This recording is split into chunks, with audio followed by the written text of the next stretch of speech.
Сегодня у нас в меню еще одна разновидность корейских блинов, а именно с морепродуктами. И первое, что нужно будет сделать, это подготовить морепродукты. Например, если они заморожены, то вы должны их предварительно разморозить, то есть вынуть из морозилки и подготовить.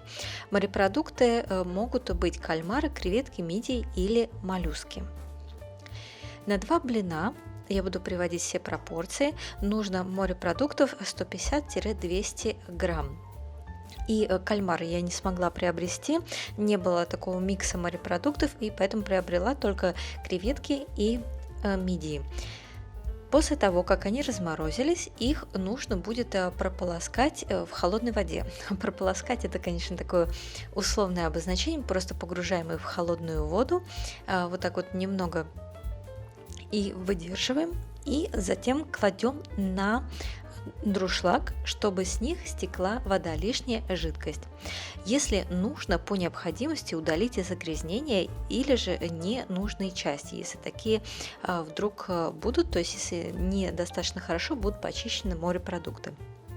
Следующее, то, что мы делаем, это подгоняем по размеру зеленый лук к вашей сковороде. Вообще, в принципе, так просто будет удобнее.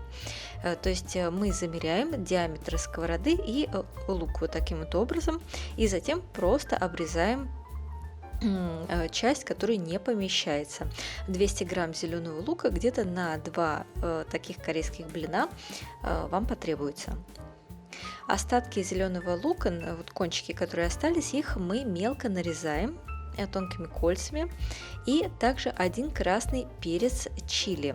Мы с вами половину этого красного перца чили нарезаем тонкими кольцами, а другую оставшуюся половину, мы измельчаем ножом удобным нам образом.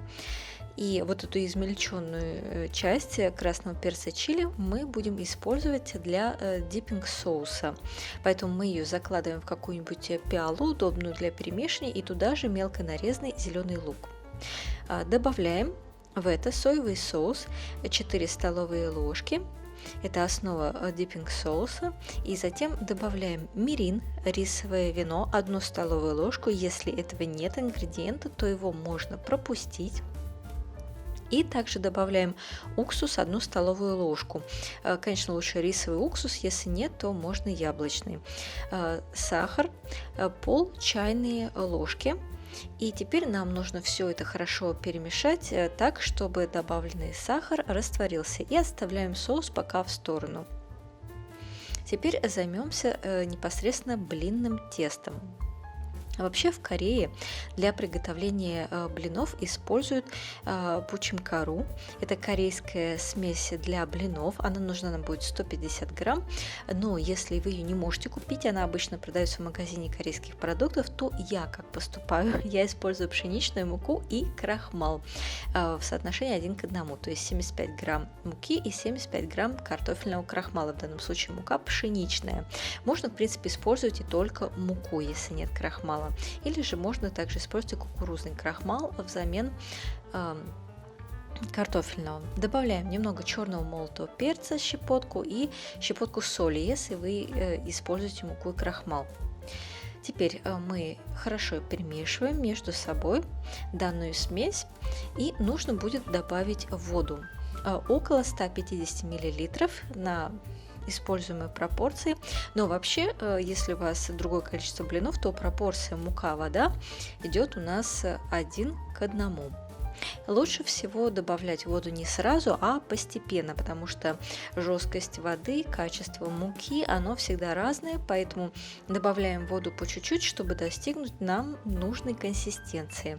Хорошо все это размешиваем, и консистенция должна быть, собственно говоря, вот такая. Обратите внимание, блинное тесто должно быть у нас жидким. То есть оно должно быть практически как вода, то есть очень легко течь такой струйкой. И чисто мое предпочтение – это рыбный соус. 1 столовую ложку я добавляю в блинное тесто для более глубокого такого, так сказать, морского вкуса. Можете пропустить, если вам это не нравится. То есть если вы не любите сильный запах моря, морепродуктов, водорослей и так далее. Теперь также для удобства я переливаю в вот такую вот мерную форму, которая имеет острый носик, чтобы удобно было затем распределять блины теста. Этого можно и не делать, можно использовать половник. Затем я нагреваю сковороду с растительным маслом. Для начала 3 столовые ложки заливаю на сковороду. Сковороду используйте такую, которая не пригорает, не прилипает. В общем, такой с покрытием. Кладем зеленый лук на нагретую с маслом сковороду и далее заливаем блинное тесто равномерно поверх зеленого лука, не очень много, а так, чтобы просто лук схватился между собой. И затем поверх зеленого лука кладем морепродукты в количестве в таком, в каком вы, собственно говоря, хотите их в вашем блине. После морепродуктов мы опять поливаем немного блинным тестом, но в данном случае уже больше, чем в первый раз, но смотрите, чтобы слой не был очень толстым, блин не должен получиться очень толстым. И затем, когда тесто схватится, мы должны полить сверху яйцом, где-то пол яйца, одно яйцо, в зависимости от того, насколько вы его хотите в вашем блине, уходит на один блин. То есть вы можете немножко его сверху полить, так, чтобы просто закрепилось лук, морепродукты и все между собой, или же одним яйцом сверху просто залить, но тогда яйца будет достаточно много. И после этого, залив яйцо, мы кладем сверху красный перец чили, тонко нарезанный кольцами. Готовим мы блин на среднем огне, все время поддерживаем средний огонь. Когда блин поджарился с одной стороны, то мы переворачиваем его на другую сторону. Вы можете сделать это при помощи лопатки или просто подбросить его над сковородой, как вам позволяют ваши навыки. Поджариваем блин с обеих сторон до золотисто-коричневого цвета, так чтобы он получился, так сказать, с корочкой. Блин можно переворачивать в процессе готовки несколько раз и подливать растительное масло по необходимости. Ну и, собственно говоря, когда мы достигли желаемой степени обжарки, я люблю такой хорошо поджаристый, так даже немножко с корочкой, то подаем его к столу. Не забываем про подготовленный дип-соус, который мы тоже с вами сделали. Как его едят? Это блин, обычно вот таким вот образом, палочками вот так вот разъединяют себе необходимую часть, кусочек. Можно предварительно нарезать его ножом или ножницами для удобства, и затем берут по кусочку, окунают в дип-соус и едят. Блюдо это не основное, дополнительное, как закуска. Надеюсь, вам было интересно. Лайкайте, подписывайтесь. Приятного аппетита. Здесь еще раз приведен способ приготовления и ингредиенты.